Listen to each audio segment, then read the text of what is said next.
You know, speaking of the internal dynamics of the AIADMK, let's spend a moment looking at why people who voted for the AIADMK said they voted for the AIADMK. 46% thought, these are AIADMK supporters, that the AIADMK did a good job. 27%, that's 1 in 4, say they voted for the AIADMK because of Palanisamy. So they voted for AIADMK because of Chief Minister Palanisamy. That's straight away 1/4 of the respondents saying that this was the reason.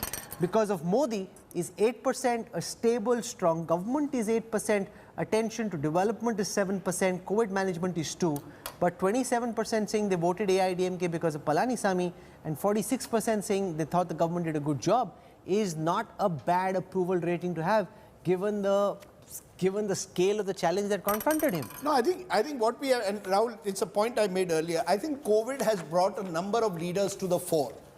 Vijayan is an example. Palanisamy is another example. And I think we have to start recognizing what is COVID leadership. It requires empathy. It requires a strong social sector push. It requires you to do genuine welfareist politics. And I think Palanisamy to some extent, and certainly Vijayan did that. It's a southern state legacy. Right from the days of MGR to Palanisamy, or indeed in Kerala, when it comes to empowering people, these are states which have strong social welfare policies. The leaders who represent that do reasonably well. But I think Palanisamy had a huge mountain to climb, given the fact that the AIADMK was recovering still from the death of Jayalalitha. So I think that makes things very, very difficult. Aspire Swaminathan, do you agree that this was a mountain to climb? I know okay, let's get in a final word on Tamil Nadu before we go from Veera Raghav. A final word on Tamil Nadu. Will Stalin, in a sense, be really able to fill Karunanidhi's shoes? Is it much more difficult for him? I think this is Stalin's biggest test. Winning the election was handed down on the platter. It would have been a problem for him had he not won it. I mean, it was an issue. If he couldn't win this election, there was no election he was ever going to win.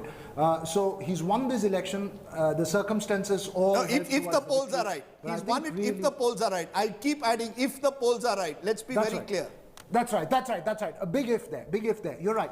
But I think the road ahead is extremely important, what he wants to leave behind. And I don't think it's only important for DMK or Stalin. I think it's very important for the Dravidian legacy itself. If Stalin delivers a statesman-like good government, it will uphold the Dravidian legacy, and you will have a real challenge to other forces that have been building up in the state, including the BJP. Mr. Sarvanan, is that the real challenge now? Is that the real challenge, Mr. Sarvanan?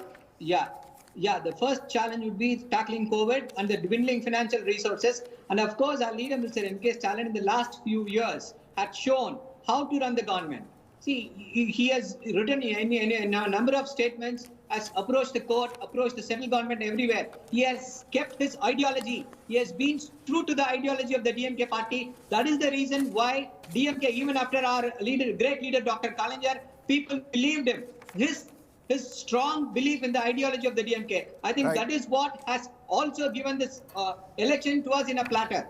And his hard work. Definitely he'll continue. He'll be one of the biggest statesmen. He's going to be the conscience keeper of the country. Conscience keeper. Okay. Doing that in the parliament. Okay. So look over the years, the one thing that has hurt you when in power, you have been accused of corruption. I hope you remember that. I hope you will turn a new leaf this time. Sachinandan Murthy, do you see a new DMK under Stalin if they come to power? Rajdeep, there is one issue apart from corruption. It is going to be the nepotism.